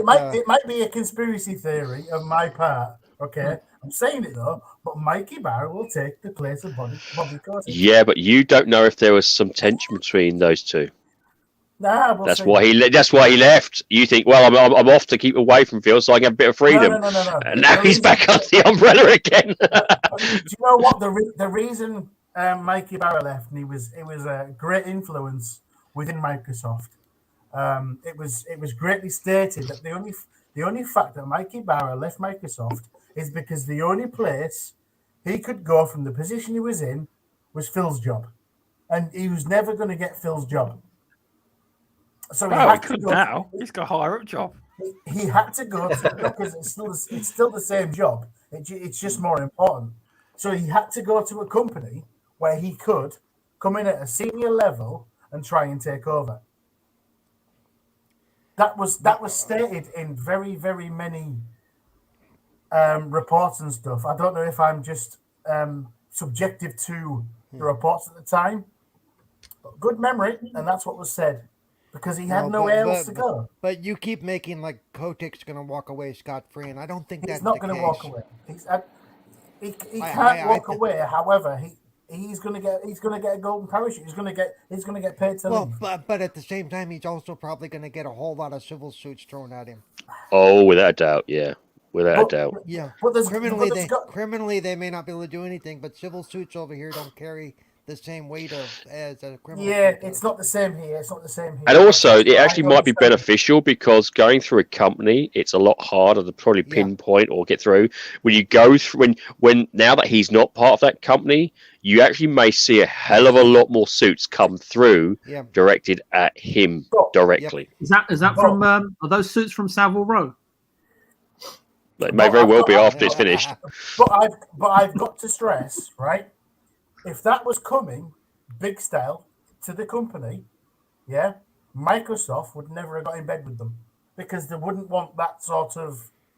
Well, that's why the civil suits are probably holding off till he's a free man. Yeah, plus remember, I think was it Florida was having a little bit of a set. You don't know if there's been a polite chat with the and again, I'm probably not getting this correct, but California's already California, You don't know if that might just look. We'll take him over if you can make sure those disappear and just directly go to him in question. But we are. You don't know if there's been a polite. We are going conversation. Off topic. We are going very off topic. But see unit. What's your thoughts? I'm going to keep bringing you in, dude. Why not? Be honest. Like I said before, I'm ready for Bobby to go. That's plain and simple. The workplace needs to be a positive environment for people's creative juices to flow. Activision and Blizzard has kind of been down the drain. They talked about bringing Warcraft 4 back for a while, then that went down the drain. There was a StarCraft that talked about that went down the drain. So pretty much the only thing they've really been focusing on besides Call of Duty has been Diablo. And Lord knows when Diablo will happen, but we probably have a better chance of that happening sooner rather than later, thanks to the possibilities of the deal with Microsoft. With that said, Stubbs, what's next? Well, I had 3 different topics in that topic, but I think everyone covered nearly everything. No, I don't think so. I don't think so. No. Okay. I didn't say anything about reasoning yet. Okay, we'll crack on with that then. We will. Look at that. So Mr. obviously, Stubbs trying to get off early. Yeah. So obviously, with the acquisition of Bungie with Sony, what do you think the reasoning behind it is, C Unit? I just have a few points here, but it benefits both of them because obviously being funneled money from a larger corporation such as Sony, Bungie has the ability to be able to hire more people, and more people having more jobs is always a positive thing. There's nothing negative from that. I believe on Bungie's site there was around 100 job openings for new people in town to come in and help them work. Nice. So that's a big positive for Bungie. And then Sony gets the aspects of being able to have help in a space that they've not really had the most success in. Obviously, Bungie in the multiplayer space is doing relatively well with Destiny 2 and Destiny 1. So their knowledge of the multiplayer space could help Sony produce other different multiplayer games down the road, which is what we talked about when we spoke about the value Sony's investing for that future. Also, Sony is been a little more inclined to venture out to putting stuff on PC as well. So Sony's wanting to venture out into the cross-platform space, and who better than Bungie? Destiny 2 is on multiple platforms, PC, Xbox, and PlayStation. They are. They're also doing cross and Stadia. I went. Can't forget about Stadia. They do cross save as well because I went and grabbed my when Destiny was on Game Pass. I went and grabbed my PlayStation profile, all the stats, and got it onto the Xbox. I thought that was quite good. I did. And one other thing, Bungie's also has been for a while looking to venture out into the multimedia space with like TV and movies. And you think Sony, they own Spider-Man and stuff like that. So like Sony has quite the experience in the movie space. So Sony could provide the knowledge and technical prowess that it has to possibly help Bungie reach those goals. Yeah, definitely. I think I seen Back from the Dead talking about movies, films, same thing. Sorry, films, books, and multiple things that I'm not versed in what Destiny already has, but there's a lot you can do with it and a lot more. Well, not just that. StarCraft would actually make a very good series or movie, a series of movies. Do not mess with me. Don't mess with me because I would be over that in a heartbeat. I'm just saying, there's a lot of story there that even though they haven't done a lot with the game, and he's spent those games removable, either that or a homemade cheesecake. Oh. It's a universe full of lore. If you ever watched My Name Is Bife, the videos he makes. Yeah, it's got a very deep universe of lore, and there's tons to be explored. And one thing everybody's also waiting to hear and see more information about is what's Project Spartacus going to have on it? Well, what better than particular Destiny 2 deals or any other features that it might have? So it is positively going to affect both Sony and Bungie, and there might be something like we don't even know about when it comes to the Bungie Sony deal, like something that's kind of hidden that nobody knows about. So what? Give me a rundown. What is Project Spartacus? What do you know? Oh, personally, I don't know much about Project Spartacus, but it's supposedly the going to be the competitor to what is Xbox Game Pass, and with Sony having all the excellent single player experiences that they do have, I prefer PlayStation for role playing games. It's always been my personal role playing machine, and Xbox is always like my action, my sports, my racing, stuff like that. But with Sony having specific exclusive rights to certain things, we might be able to see some of that stuff hit Project Spartacus and help it get its legs up when it comes to possibly competing with Xbox Game Pass. Just out of curiosity, Chris, what RPGs do you like on PlayStation? Well, I don't have a PS5 right now, so please don't call me a fraud. I don't have a PS5 right now. I'm not able to get fraud. Fraud. I prefer. I had a bit of a cough. I apologize. I prefer the old school style turn-based JRPGs. Like my favorite video game of all time is a turn-based one owned by Konami called Suikoden. If you've ever heard of that, and it's kind of the style. Yes, exactly. That's VJ's jam. Let's be fair. It's my favorite game of all time. Nothing's ever going to come close to beating it. But like those styles, I don't like the Final Fantasy 15 style too much, but I'd say Japanese role-playing games, definitely my jam. I will just say, and we talked about this before, with Kingdom Hearts and with Final Fantasy 15, with Square Enix trying to nail down that combat system. But if you haven't played Final Fantasy 7 Remake, they nail it. They nail the combat in that game. And I think that Kingdom Hearts and Final Fantasy 15, in my mind at least, were test beds, or trying to get to the pinnacle of nailing that combat down. Ever since the trailer of Final Fantasy 13, when lightning's in that opening sequence. But anyway, I don't want to digress from the topic that we're discussing. Perhaps we'll have another chat at another time. Yeah, definitely. But I think overall, the reasoning is going to be positive for both people. I personally think there's something we don't know about. I think there's something deep within the deal that they're not telling us, and we might get something down the road. But it's definitely a positive time for gaming. Why does Chris make that sound like a beanstalk? Okay, let's carry on. Move along. So I'll just do a few shout-outs in chat. Luke Steele, welcome. I'm not sure if I shouted you out yet. Just Pyro. It's Timmy. Timmy! I knew you were going to do that. I was waiting I have for it. to. I have to. Well, because we know you can't. Because we know you can't, Stubbs. You know. Do you know what? I made the guy a promise, and I will do it every time. God's Geeks, welcome. Oh, we got God's Geeks. Hey, Cameron. How you doing? It's been a while. Going up. Talking Boxes Network, welcome. I think I've caught up. I have. Are you sure? Yeah, I think I have anyway. So you've got Indie Gamer, you've got Chris Jones, you've got God's Geeks. Yeah, Indie Gamer. Luke Steele, I'm sure we shouted out. Pyro, Yeah. I'm sure we shouted out.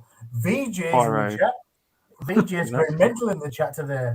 So we've got to He shout is. him out because normally nobody gets VJ in the chat, which is quite the rare specimen for us, isn't it? It is. Other than that, yeah, Yes. the gamer. Just Luke block him. Steele, Block him. Yeah, the super Block him. Muppet had to leave, unfortunately. Yeah. Other than that, yeah, I think that you got them all, Stubbs. Well done. Cheers for that. And you never said my name, which was weird because I was in the chat and you avoided me. Animated Lee was in chat, welcome. Normally, you'd scroll down your list of your guests and stuff, but we're fine. Anyway, over to you, Stubbs. Indie Gamer's saying I don't think you're coming through on the headset, my friend, just in case you wanted. I don't know what it means. Am I not? Seem to be on everywhere else. Does he mean desktop? I don't know. But yeah, what do you think? There we go. The reasoning is for this deal, then, Cerebral Paul. Can you hear me now? Indie Gamer? Yeah. Hopefully. Yeah. Everybody else kind of got right. touched on that. I think they wanted to solidify a source of recurring revenue from a whatever they call these games, live play or whatever the hell it's called. Yeah, it's live service. Yeah, that's the one. Because they for all their live service games, they were third-party developers who could be yanked out from under them at the blink of an eye, pretty much. So this guarantees them at least one leg to stand on, as it were, in that market. Yeah. So, yeah, and the good news is that PlayStation is not going to be the only place you can play Destiny. You know? That's good.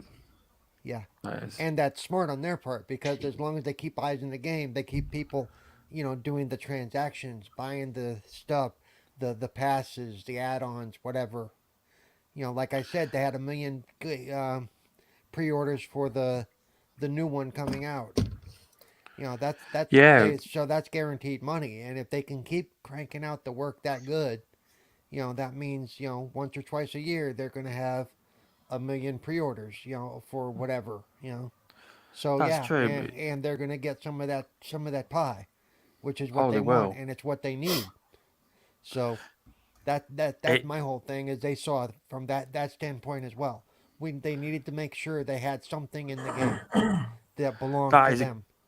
That's a very good angle because a lot of people don't discuss it, but Destiny 2 is very microtransaction heavy and season pass heavy. Yeah. It is one of the things. Do you remember when Activision owned the exclusivity deal? That when it launched, at a certain point they nearly killed their own game with the amount of microtransactions there was. And they over time got better. Yep. They did. But it's one of them games where microtransactions part of the game. It's the modern era gaming. It's the way it is. And you can absolutely play it without spending a penny. Yes, you can. You can.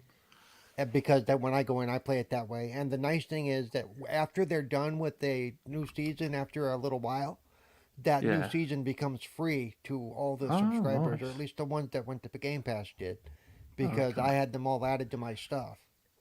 Yeah, and I didn't pay a penny. Yeah, it's left Game Pass now, I believe. Right, I believe it has. Oh, that was the other thing I saw. Now we know why it left Game Pass. They knew this was Clearly. happening. I'm like, Yeah. yeah, clearly. I saw that crap, and I'm like, yeah, that's not why it left Game Pass. It was I know. such. Retro nerd, welcome. Thanks for stopping in.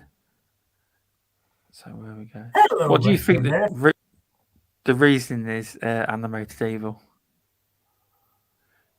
The reason behind Sony buying Bungie.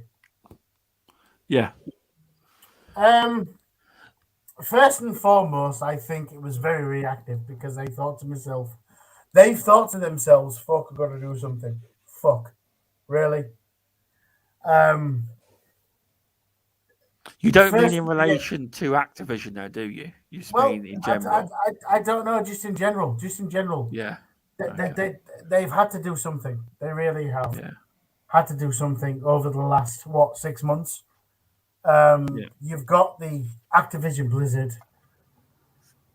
You've got the ZeniMax. And they've just gone, fuck, we need something, really. And do you know what? Let me bring something up here. Let me bring something up real quick. Rick point. Yeah, go on. The Activision Blizzard thing was no secret. Because Activision Blizzard had reached out to other companies. Sony may have seen this coming. They didn't know at the time it was going to be Microsoft, but they saw the possibility. Yes. So, I mean, and so this deal, it wasn't reactionary in the sense of, like I said, it wasn't 2 weeks ago they went, oh shit, we need to call Bungie. No. It was, Agreed. But where I'm going with is reactionary. Is let's take a look at, and I hate to do this. Let's take a look at Twitter. Okay. Let's take a look at. No, let's not. Let's just have a look, right? There's been years and years and years of Xbox has got no games. Xbox has got no games. Okay, these big companies have to know these things are a thing. Okay, because they know their audience. Yeah. So the bear's been poked several times, and all of a sudden, Xbox has bought and bought and bought and bought studios and after studios after studios. Okay. So what's the converse of the Xbox fans that go back with? All you've got is first play. All you've got is third person multiplayers. That's all you've got. Sony, that's all you've got. And these tweets and stuff are hitting in their thousands. And I mean thousands. So you've got to imagine Sony sees this and go, really? Because it's a lot of tweets, right? It's not even thousands, it's tens of thousands. And it's very fun by Activated. I realize this. However, what have they been missing? What of the people that are saying, the Xbox fans saying, you can't do what? What can't you do? You have got nothing multiplayer. That's the piss take we've got from PlayStation, right? You've got nothing multiplayer. Yeah. You've got nothing first person shooter, right? You've got nothing. I'm not shouting people out in the chat or anything. I am not. That's just the perception that's been made over the Twitterverse. You've got no multiplayer, and you've got no first-person shooters, and that's the things that Xbox have excelled in over the last generation or so. Yeah. So what do they need to do? They need to find someone who can make a first-person shooter and someone who can help with multiplayer. Yeah.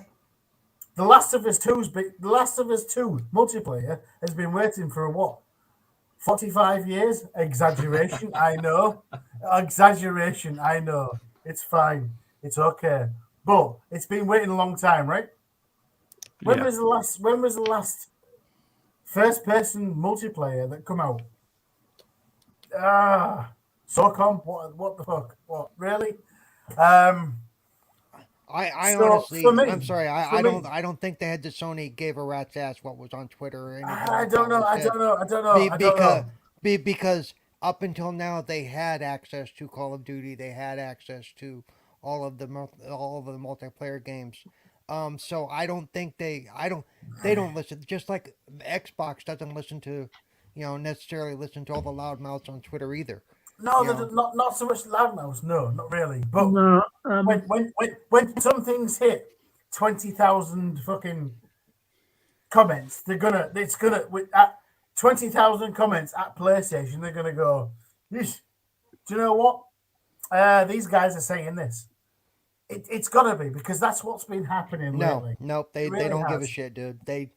If they gave a shit Oh, about you that, said they would have reacted a long time no. ago. They would have reacted a I long think time I have ago. to side with Paul here because look. Let's just put into context. I've already said to you, right, that if corporations are not reactionary. The acquisition in itself serves a specific purpose. Otherwise, it would not have happened. And I've said already that back in 2017, in a private shareholder meeting in Japan, PlayStation 4 knew exactly the games that were making them money, and none of them were first party. And it was games like Destiny. But back then, PlayStation 4 wasn't quite at the peak it is now. And you have to understand, PlayStation's, or actually, forget PlayStation, Sony were in financial dire straits in 2013. Only in the last few years, in a handful of years, right, have they really totally changed, had a paradigm shift in the terms of where the company's trajectory is now, because it could have quite easily have gone out of business. I don't know if you guys are aware of this, right? So, and if you look at prior to the this deal with Bungie, which is being funded out of their own PlayStation cash flow, not from the mothership, right? They've already spent close to 2.5 billion in acquisitions in other areas, right? And you have to also acknowledge the fact that Sony did try to buy something similar. I'm not exactly correct here in Leyu. What was it? The $1.2 billion deal that they pulled out of. So these guys plan. You can't say on one hand these guys plan 5 to 10 years ahead, and then say no, they're reactionary, right? They already know the way that the business is going forward, right? Because those that lead provide guidance for those that follow, and the EA have shown, right, how profit, not obviously not going about it the right way, but showing. I'm sure there was a presentation like nearly 7 years ago showing that this is the way that the market's going to unfold and move forward. So I can't sort of get on board with the fact that it's reactionary and that corporations run their business based on what Twitter says, because let's be honest, these guys, Sony, Microsoft, and any major corporation that's a multi-billion-dollar corporation, they are actually very clever at remodifying consumer behavior and consumer demand in ways that you cannot even perceive, and then that's a fact. Right. But and I am not claiming at all that they're reactionary with Twitter, but they are reactionary with the market directive. Okay. No, I don't say reactive. I would say they will plan if they can afford to act. Right. And the thing is, what I'm saying, back in 2017, they weren't in a position to do so, but they are now. Right. If you go and look at the cash on hand that Sony has, right, and if you look at where their debt is, right, in terms of where their profitability is, right, and if you look at their cash flow, right, and especially the cash flow that that PlayStation generates, right, they're quite comfortable in doing a deal for 3, 4, 5, 6, 7, 8, 9, even 10, 20 billion if they want to. Because cash is cheap right now, and cash has been cheap for a considerable amount of time. But it shows you the strength that I don't think they're taking on debt; they're funding out of their own cash flow, and that speaks a lot. And as I say to you constantly, Sony is a company that was in dire straits 10 years ago, and it's still a sour taste, and it's still how can I put it, like a smell that lingers within the corridors of Sony. I mean, if you think about it, it's not that long ago, right? And the pinch, they still feel that still a memory, a sharp memory, because remember they had to sell their sale and lease back on their headquarters for 50 or 60 or 70 years in Japan, and the ones in New York, right? So you cannot tell me that they're reactionary. However, right, you say that. However, but they've reacted to the Microsoft purchases with a purchase. They always said we're gonna build our we're gonna spend money on our own studios rather than buy, and then they bought. So But they've been buying. But they've been quietly buying for 20. But they've been quietly buying for 20 years, right? Otherwise, this argument could have been raised when they bought Insomniac. I get that. And people do raise this question, but it's 50-50 because they've got to know the audience, right? They've got to know their audience. Surely they've got to, or are you saying they don't care about their audience? No. I think that Sony know how. I think Sony are old enough and wise enough, like Nintendo, right, and many other business, right, that they know that they're wise enough to know how to row their own boat, right. And what I'm saying to you is for me, this is a marriage, right? However you look at it, right? And the creation of jobs, careers, perhaps even legacies, and well said, Chris, on that. If I was Sony, and if I could persuade a studio like Bungie to engage with things like haptics, audio, and VR, then I'd very much like to work with them, right? And it makes for a much more natural lock-in, right? Or make a lock-in look more natural, right? And exclusivity, of course, right? We'd be silly to sit here and say that wouldn't have been, a really key component to sell more consoles. And obviously Sony found in negotiating this deal that's something like that was not going to be on the table, right? And that's why I think that this deal has been done based on other reasoning, right? And they've looked at the alternatives. But what I'm saying to you is that if you look at the deal, if you look at how it's structured, if you look at the price range, right, it's an opportunity, right, to expand Sony, not PlayStation, but expand and the intrinsic value in terms of what Sony's value will be further down. Completely agree. Yeah. Like I said about fucking 20 minutes ago, this was not about gaming and stuff. This was about how they can make more money. Yeah. So I'm saying So I agree with you to the point. If they've reacted in the limited sense of the word in towards activating or moving on an opportunity, that I can agree with. But saying that they're reacting based on what they think is what a competitor is doing is very difficult to digest, right? Because you cannot compare Sony and Microsoft, right? They are plugging very different requirements, right? Agreed. Plugging very different requirements, and they operate in very different spheres, right? In terms of market cap and cash on hand, right? And for me, from Sony's perspective, right, they are not in a position or in the mindset to purchase an Activision or compete with Microsoft. In a specific pillar of Sony's corporation, right, you have a very aggressive competitor in Microsoft.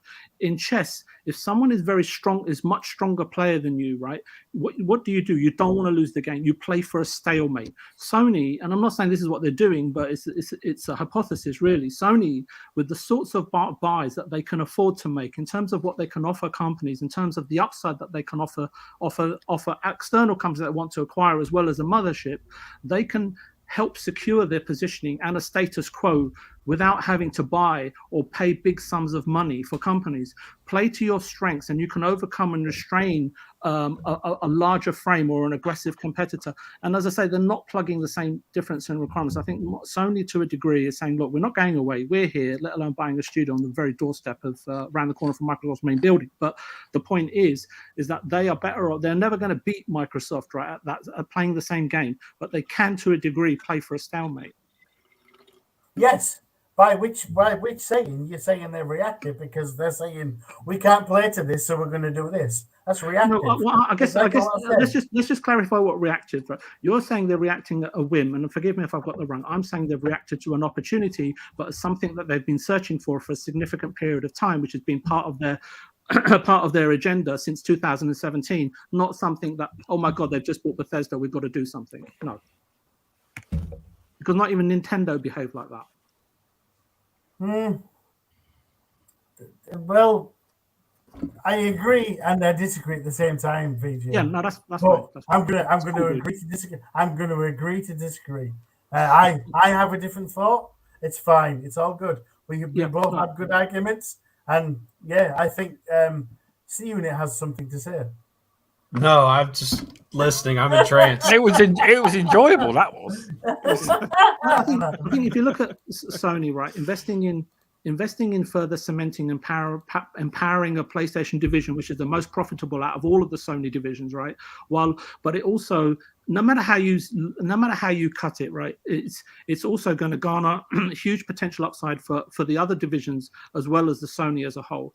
And that is what now, the purchasing part is done, right? Now it's being able to deliver, right? And I think that's really key, right? And that all eyes will be on, right, on Sony in terms of can they build an upside on this deal, right? And like I said to you, it's still a fraction of what Sony's worth, but the upside is potentially there, right, for everybody involved. Yeah, absolutely. Yeah, absolutely. Yeah. And then I agree. I completely agree. I just want to say a couple of things on Bungie's from Bungie's point of view, if that was okay, right? So yeah, go. When I look at Bungie, they would have asked themselves questions beyond their ambitions, right? Have Bungie matured? Have we matured as a company, right, to work? And have we got that sort of that balance between publishing creative freedom, right? Because let's be honest, that's why they kind of were hesitant to join Microsoft in the first place, why they moved away from Take-Two, then went to Microsoft and then to Activision, right? So Bungie are, of course, making money, but can they make enough money to remain independent? Or perhaps, instead of going for being acquired by a company and so on and so forth, retaining independence, could they have gone for a sort of slew of strategic partnerships, right? Which could also make sense, right? But I think that doesn't provide immediate capital to do what they want to do, right? And there may be a long time in waiting, right, to be able to do that. But this is a way for them to go forward, more quickly rather than a steamboat, get on a large cruiser. But and also then you've got to look at Bungie's expertise, right? Are they really going to build a world-class publishing structure, right, is in terms of what they need, in terms of what their ambitions are, right? But then you've got to look at it, well, where's the business value of that, right? And where are they culturally, right? And if they, and everything that they've done so far, it seems to just suggest that they value creative freedom above all else. And why would you build, a huge publishing arm, right, a world-class arm for one or two titles? It doesn't make any commercial sense. And I think Bungie sought someone that can handle, maybe not on the surface of it, but in the background, help them to do all the heavy lifting in aspects of production, customer support, technology, marketing, and all of that sort of revenue growth and good stuff, right? And this also suggests that, as I say, building a complete publishing infrastructure isn't even a key goal, even if in the long term it would grant them complete freedom and autonomy, right? But it would never have been powerful enough, and I think it would have been an expensive money pit, if I'm honest, right, for the limited number of games that they produce. And if they produce other games, please forgive me, because I'm probably not that well versed in Bungie as some of you guys are. So I think that they've partnered with someone who gives them the support that they need for the games that they wish to make, least overhead solution. And perhaps Microsoft was an option. I'm not sure, right? And I think that the point that you made about Mojang and Minecraft is it, and that remains autonomous. But I think that if Bungie had sold out to Xbox, they would have been, what's that phrase, a small fish in a big pond, versus being an independent partner company in PlayStation, almost like another division, right, for Sony Corp. And I think that might you're saying that going with Sony, they could. They're the big fish saying, we want this, we want this. Is that what you're saying? Not that we want this, what this. It's the recognition, right? And it's a case of, look, you know what?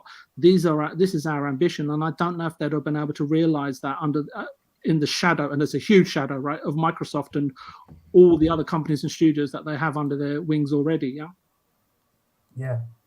And you've got to look at it. You've got to look at this. They sold out to any other. If they'd have sold out to any other publisher, would Bungie receive any different treatment with any of the other big publishers that that typically want to acquire them, and milk them to death, right? From their perspective, it's been there, done that, right? Retain autonomy. What has been key for them, even before they joined Xbox. VJ. I think this discussion could be continued elsewhere, but I think it's done for the podcast, if you don't mind. Yeah. Stubbs? That was incredible. That debate, because I hear VJ on other podcasts, and most people won't go back and forward. They will literally say, VJ, I don't agree with you, and then they won't say why, and that'll be it. VJ loves this stuff, don't you, VJ? You love debating. Really? You do. It's all right. I don't mind. Fine. It's gone on too long this time, though. So The thing is, it's not about Bungie, but you're always going to find, doesn't matter in what walk of life or what level of intelligence or where you are. You're always going to find opinion versus opinion, data versus data, judgment against judgment. But but the problem is that a lot of this does typically cause division, and it's very difficult to find peace, right? Anywhere, even in between countries, right? And you know what? For the just so the chat knows, me and VJ are actually quite good friends, and we talk often. It's fine. It's all good. Any chance of I can have a chat now, maybe, before we decide to bugger off? I've been sitting here waiting for the last 20 minutes now, thinking, well, I'll get a word in sometime. Jesus Christ. I'm sorry. We have to do you want to listen to my opinion, or should I just bugger off? Make sure you tune in next Wednesday for the StubzCast. Removable. You had your time in the developer interview. This is my revenge for your fucking intros. Usually, I was only sort of piggybacking what Paul was saying. It's not my fault. It's Paul's fault. Oh yeah, blame me. Blame the quality. Yeah, that's how that works. I'm blaming CG. It's fine. Well, I'll give mine in a very quick, because we haven't got much time left, and considering it's probably been a good thing, there was something I don't think anyone's kind of thought of.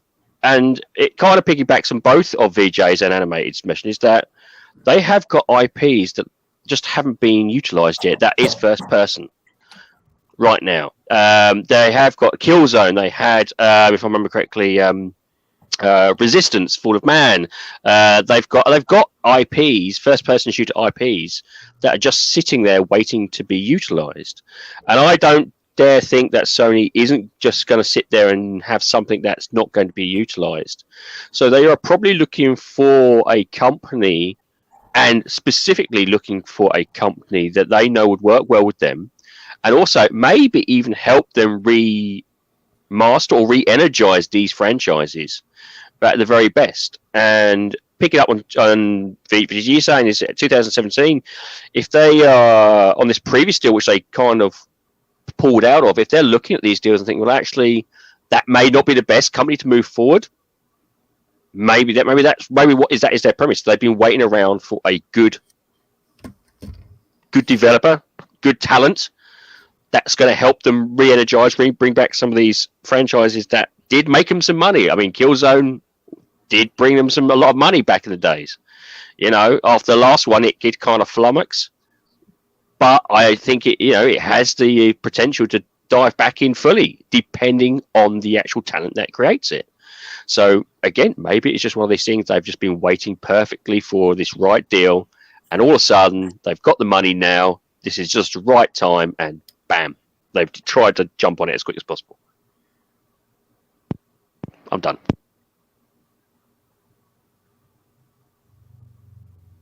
You done? Mic drop. The mic drop. Mic drop. There you go. Mic drop. I think everyone's spoken. I don't think we'll get to the plan somehow in 10 or so minutes or something. It's not possible. It's not. Tangent time. I'm gonna timestamp the tangent, the debate. I'm gonna proper timestamp the show. Many people might want to hear this. I can only apologise. I'm sorry. It's not normally me. I'm the one that just does little answers and shuts up. But yeah, why not? We need a little bit of livery. There's nothing wrong with it. You got nothing to apologise for. It's one of the best parts about podcasts. Never be sorry for being wrong. I mean, yeah, we're all good, BJ. We're all good. But yeah, I think I got your thoughts seeing it, didn't I, on the reasoning? I'm pretty sure. Yeah, I was first. Yeah, because Indie Game was asking your thoughts, but I think we've already covered that. I think. And then me and VJ went mental. So. Well, it's midweek gaming. That's how we roll. It wasn't 20 minutes intro Now, this to week. be It fair, was a before debate. BJ jumped in, I jumped in on him too. Yeah. So, in your ending thoughts, and if you want to end, what have you been playing this week? Yeah. Why not? Yes, we can do that. We can do that. We'll go with the guest. We will see you in it. What have you been playing this week? I've actually been playing the Mass Effect Legendary Edition because Xbox Game Pass. And when I don't want to play a multiplayer game, because I play like 3 MMOs, I at least log in daily to collect my free rewards. I play a lot of PvP and Cyrodiil on ESO. I play Phantasy Star Online 2, not nearly as much as I used to. I also play Neverwinter. But when I want something away from Xbox to relax my mind, I still play my PlayStation 2. And I probably will even after I get a PS5. That's where all my relaxing Japanese role-playing games are. So I've been playing Suikoden Tactics and a game called Shadow Hearts from the New Hope. Nice. Have you heard of any of them, VJ? Sorry? Have you heard of any of them?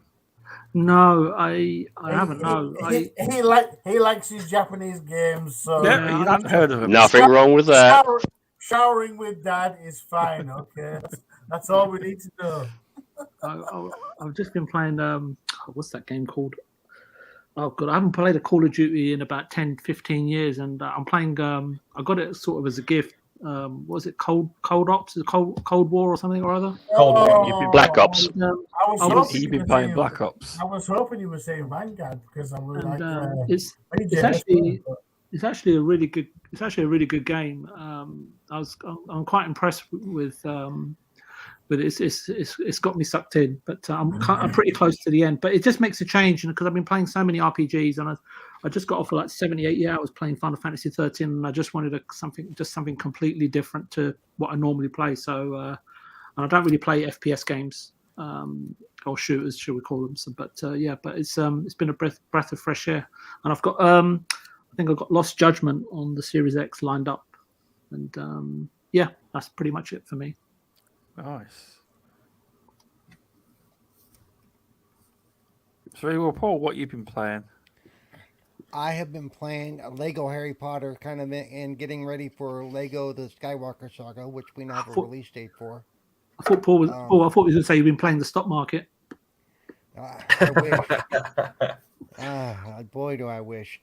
So, and then tomorrow I will be starting, and I will be streaming it on the Retro Renegades channel, and may put the recordings up on my own as well.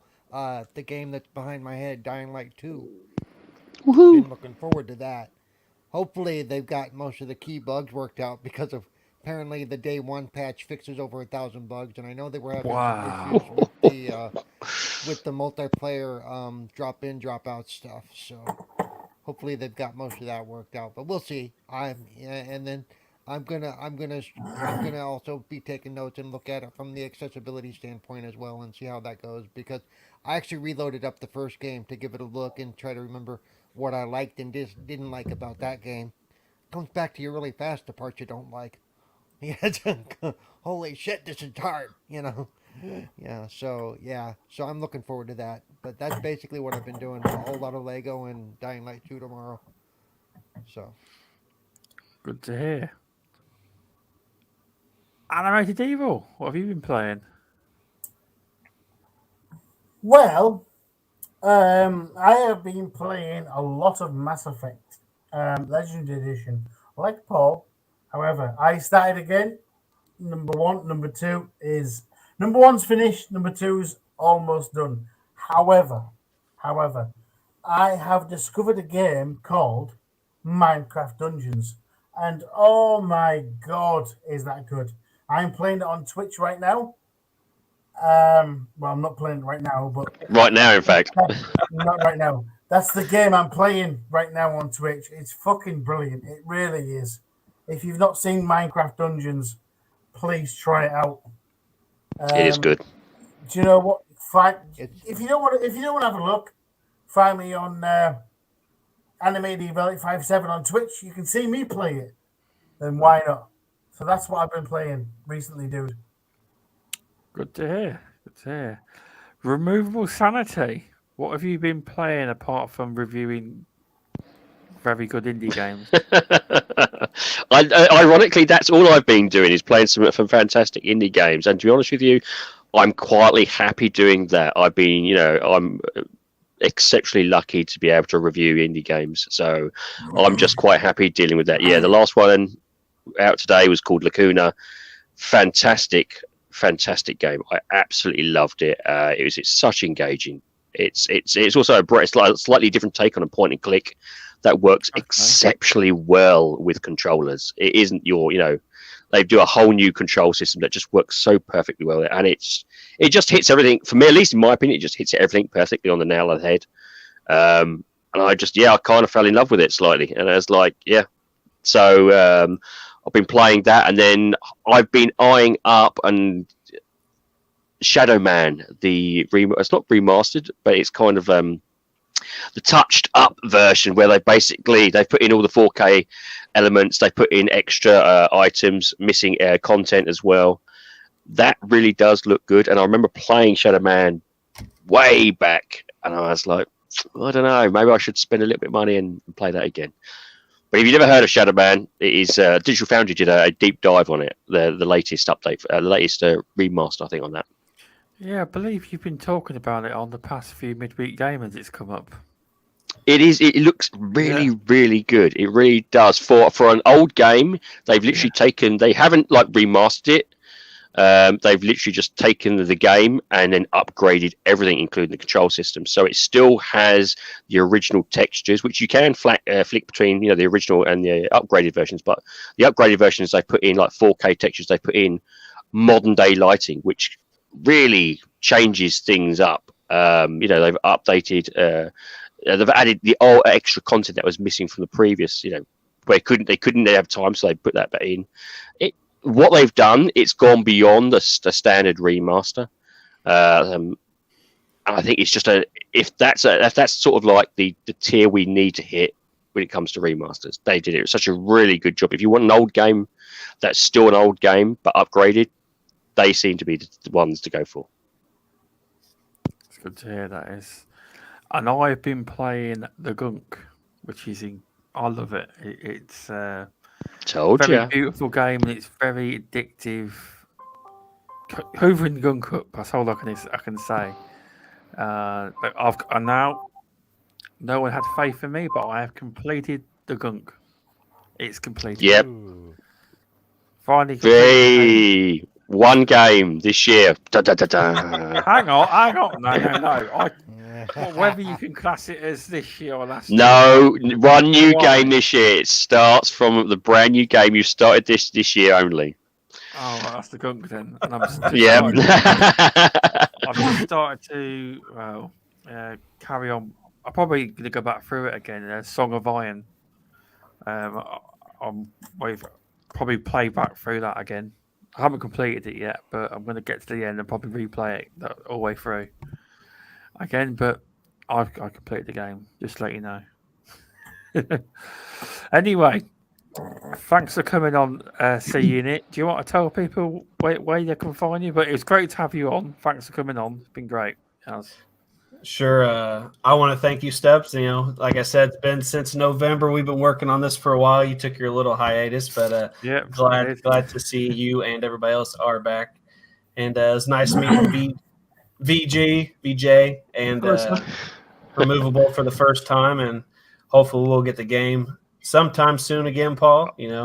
I need more Age of Empires friends around here. Yeah. Well, and also if you come to Community Game Night, I'll be more than happy to shoot you. So great.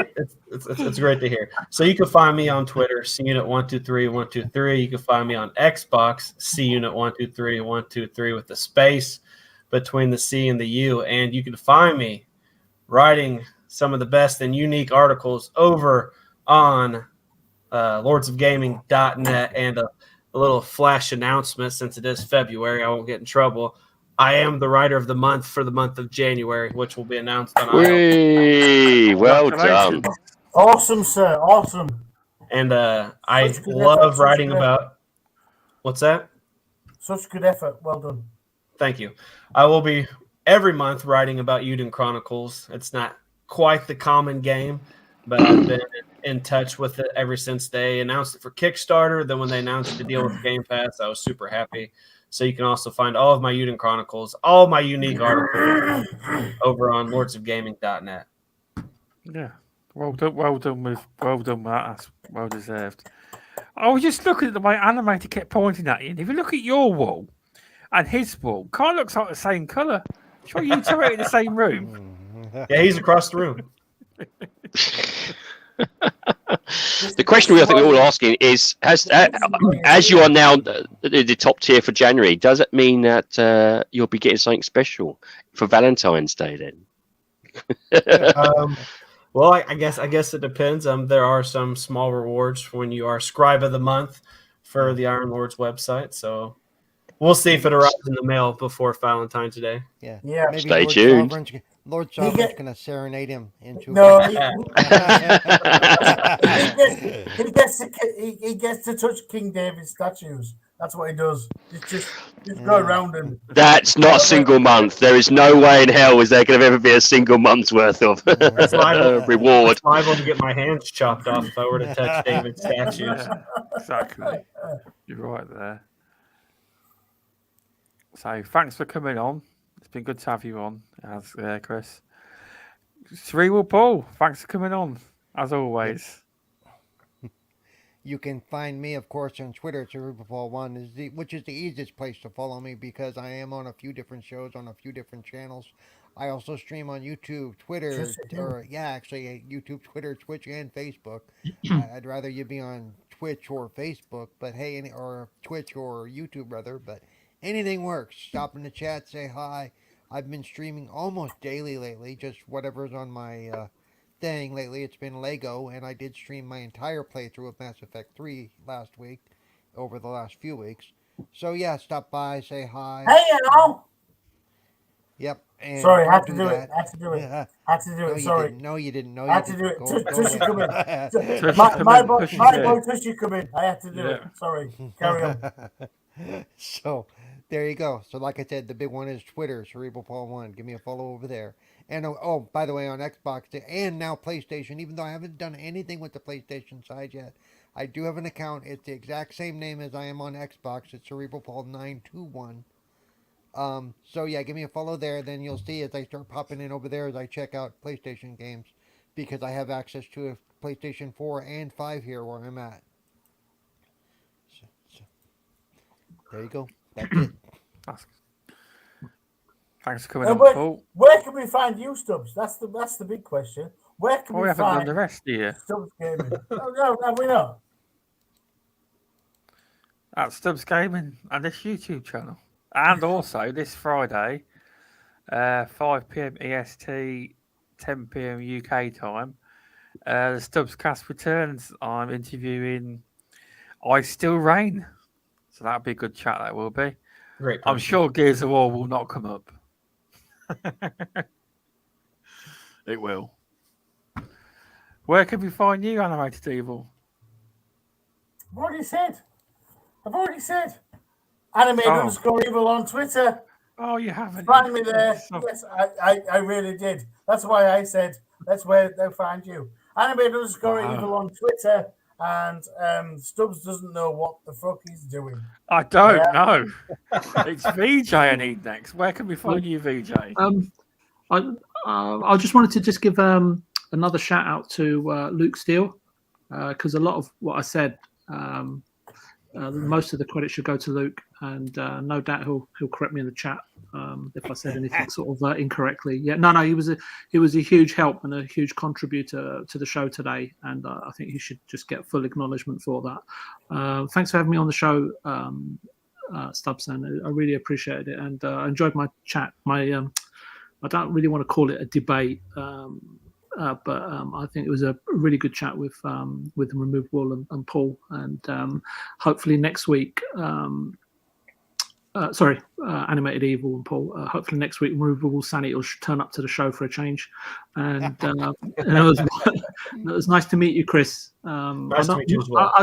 I just, out of curiosity, I just wanted to know what part of America. I do this all the time because I live in California and I've been here for a number of years. So I'm always curious when we have guests from over the pond or my side of the pond now, actually what part of the US they're from.